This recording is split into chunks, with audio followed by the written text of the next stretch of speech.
بسم اللہ الرحمن الرحیم اعوذ باللہ من الشیطان الرجیم بسم اللہ الرحمن الرحیم وبہ نستعین وہو خیر ناصر ومعین۔ رسول اللہ صلی اللہ علیہ وآلہ وسلم پر نازل ہونے والی 23ویں سورہ کا خلاصہ ہم بیان کر رہے تھے۔ پہلی 32 آیات کا خلاصہ بیان کرتے ہوئے 18 آیات کا خلاصہ اور ترجمہ ہم نے بیان کر دیا تھا۔ آگے بڑھتے ہیں۔ وحی کس طرح سے نازل ہوتی ہے اور رسول اللہ فرشتے کو اپنی آنکھوں سے دیکھ چکے ہیں، 2 بار ملاقات کر چکے ہیں۔ اس پر تاکید اور اس کی کیفیت جس حد تک قابل بیان تھی، بیان کرنے کے بعد اب قرآن مجید فرشتوں کے بارے میں جو غلط عقائد اور نظریات مشرکین مکہ کے درمیان رائج ہو چکے تھے ان کی طرف متوجہ ہوتا ہے۔ انہوں نے لات، منات اور عزا نامی 3 بت جن کو وہ فرشتوں کے بت کہتے تھے اور ان فرشتوں کے بارے میں ان کا عقیدہ تھا کہ یہ اللہ کی بیٹیاں ہوتے ہیں، اور ان کا عقیدہ تھا کہ یہ آخرت میں شفاعت کریں گے اور ان کی شفاعت کی وجہ سے یہ کفار اور مشرکین ان کی بخشش یقینی ہے، اللہ تبارک و تعالی ان کو عذاب نہیں کرے گا اور یہ لوگ گویا کہ جنت میں چلے جائیں گے۔ اور یہاں پر ہم نے عرض کیا تھا کہ آپ توجہ فرمائیں کہ کفار کے درمیان مکہ کے معاشرے میں اللہ تبارک و تعالی کے بارے میں بھی عقیدہ موجود تھا لیکن غلط اور مشرکانہ تھا۔ آخرت کے بارے میں بھی مشرکین مکہ آخرت کو بھی گویا کہ مانتے تھے۔ ظاہر ہے کہ فرشتوں کی شفاعت کہاں ہونی ہے؟ آخرت میں ہونی ہے، اس لیے ان کی عبادت کیا کرتے تھے، ان کے نام پر جانور ذبح کیا کرتے تھے، بتوں کے پاس ان کے نام سے قربانی دیا کرتے تھے۔ تو جب تک کہ عقیدہ صحیح نہ ہو کہ جس کا بہترین راستہ، جس صحیح حق عقیدے کو جاننے کا بہترین راستہ اللہ کی کتاب ہے، جب تک وہ عقیدہ نہ ہو، غلط عقیدہ اگر انسان بنا لے اور کہے کہ میں آخرت کو مانتا ہوں، اللہ کے بارے میں غلط تصور ذہن میں پیدا کر لے اور اس اللہ کو مانتا رہے، اپنے من گھڑت اور سنی سنائی باتوں پر مبنی تصور کو خدا مانتا رہے، تو وہ کسی اور کو خدا مانتا ہے اور وہ کسی اور آخرت کو آخرت سمجھ رہا ہے اپنی مرضی کی۔ حق یہ ہے، قرآن کہنا چاہتا ہے کہ جو اللہ تبارک و تعالی نے اپنی کتاب میں واضح اور آشکار بیان کر دیا ہے، اور قرآن کے آنے کے بعد پھر کسی کے پاس کوئی عذر اور کوئی دلیل باقی نہیں رہ جاتی قیامت کے دن پیش کرنے کے لیے کہ اگر خدا پوچھے کہ تم نے یہ غلط کام کیوں کیے، یہ غلط افکار کیوں رکھے، تو وہ کہے میں نے وہاں سے سنا تھا، میں نے یہاں سے سنا تھا۔ تو اللہ تبارک و تعالی فرماتا ہے کہ جب میرا قرآن موجود ہے تو اس ہدایت کے آنے کے بعد کسی کے پاس کوئی دوسری کوئی عذر اور کوئی دلیل باقی نہیں بچتی۔ توجہ فرمائیے، آیت نمبر 19 سے ہم شروع کر رہے ہیں۔ فرمایا تو کیا تم نے لات اور عزا کے بارے میں غور کیا اور ایک اور تیسرے منات کے بارے میں؟ میں یہاں اردو کی وجہ سے، چونکہ بت کو اردو میں مذکر لیا جاتا ہے، ہم نے پہلے بھی عرض کیا تھا، ہم نے تیسرا کہا، ورنہ یہ لات اور عزا اور منات تینوں عورتوں کے نام تھے، کیونکہ ان کا عقیدہ تھا مشرکین مکہ کا کہ فرشتے اللہ کی بیٹیاں ہوتے ہیں۔ پھر فرمایا کیا تمہارے لیے بیٹے اور اس کے لیے یعنی اللہ کے لیے بیٹیاں، یعنی ایک تو تم نے جو بیہودہ اور باطل اور اپنے پاس سے گھڑ کے بات بنا لی ہے کہ فرشتے یہ فرشتے اور فرشتے اللہ کی بیٹی ہیں، اس میں بھی تم نے غلط حرکت کی ہے۔ خود تم بیٹے پسند کرتے ہو اور اللہ کے لیے تم نے اپنے پاس سے بغیر دلیل کے گھڑ کے کہہ دیا کہ فرشتے اللہ کی بیٹیاں، یعنی جو چیز تمہیں خود ناپسند ہے اللہ کے لیے تم ان چیزوں کو نسبت دے رہے ہو۔ پھر فرمایا یہ تو پھر بڑی بے انصافی کی تقسیم ہے، یعنی کیسا تمہارا انصاف ہے کہ جو چیز تمہیں خود پسند ہے وہ تم اپنے لیے پسند کرتے ہو اور جو تمہیں پسند نہیں ہے اس کو اللہ کے لیے قرار دے رہے ہو۔ آیت نمبر 23 پھر خداوند عالم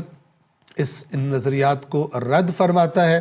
فرمایا کہ یہ اور کچھ بھی نہیں، محض نام ہے جو تم نے اور تمہارے باپ دادا نے گھڑ لیے ہیں، اللہ نے ان کے بارے میں کوئی دلیل نازل نہیں فرمائی۔ یہ لوگ پھر فرمایا کہ یہ لوگ تو بس گمان اور اپنی نفسانی خواہشات کے پیچھے چل رہے ہیں، حالانکہ یقیناً ان کے پاس ان کے رب کی طرف سے ہدایت آ چکی ہے۔ یعنی رد کیا تم کہتے ہو فرشتے اللہ کی بیٹی ہیں، کہاں سے تم نے بنایا ہے؟ ہم تمہیں بتاتے ہیں یہ تم نے اپنی خواہشات نفسانی کے مطابق زندگی گزارنے کے لیے اپنی مرضی کے قوانین پر چل کر معاشرے میں تم نے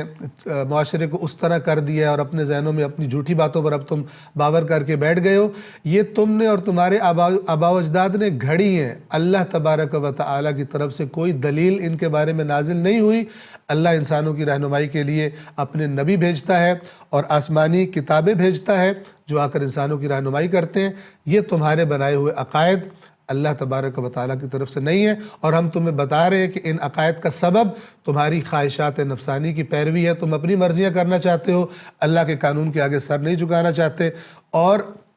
اس طرف جھکاؤ کی وجہ سے پھر تم حق اور یقینی باتوں کو چھوڑ کر گمانوں پر چلتے ہو، کہ جس کی وضاحت ہم نے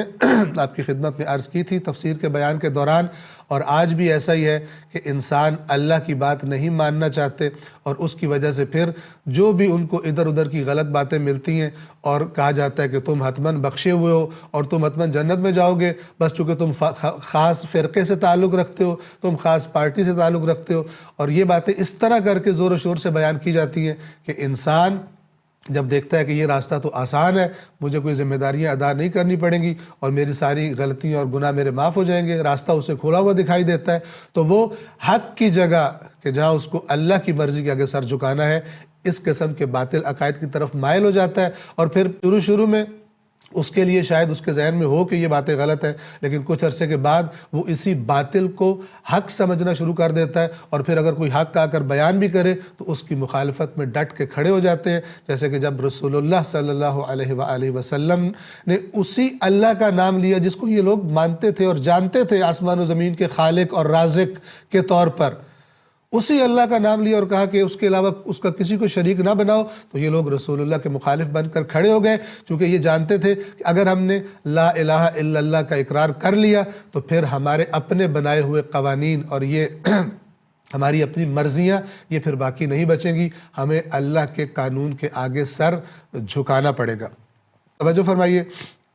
اس کے بعد اس آیت نمبر 24 میں فرمایا، کیا انسان جس چیز کی آرزو کرے وہ اسے مل جاتی ہے؟ بلکہ فرمایا کہ دنیا اور آخرت تو دونوں اللہ ہی کے اختیار میں ہیں، یعنی اللہ کا قانون مانو گے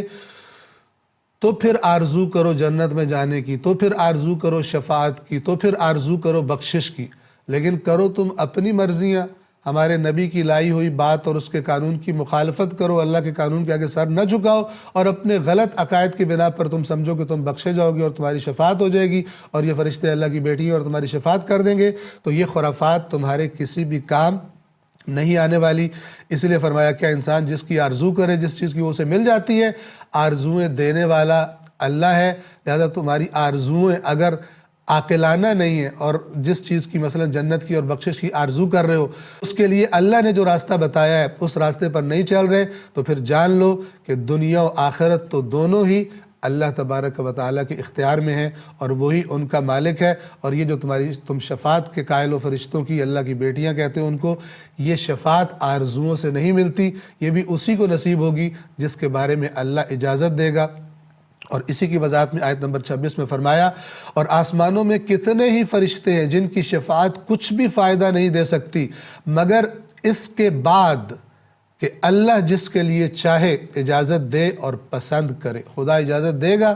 کسی کو کہ تم شفاعت کر سکتے ہو تو وہ شفاعت کرے گا، اور کس کی کر سکتے ہو شفاعت اس کا بھی اللہ اجازت دے گا، راضی ہوگا تو وہ شفاعت کرنے والا شفاعت کرے گا۔ آیت الکرسی کے الفاظ میں من ذا الذی یشفع عندہ الا باذنہ، کون ہے کہ جو کسی کی شفاعت کر سکے اللہ کے سامنے سوائے اللہ کے اذن سے، اسے جاری رکھیں گے۔ والسلام علیکم ورحمۃ اللہ وبرکاتہ۔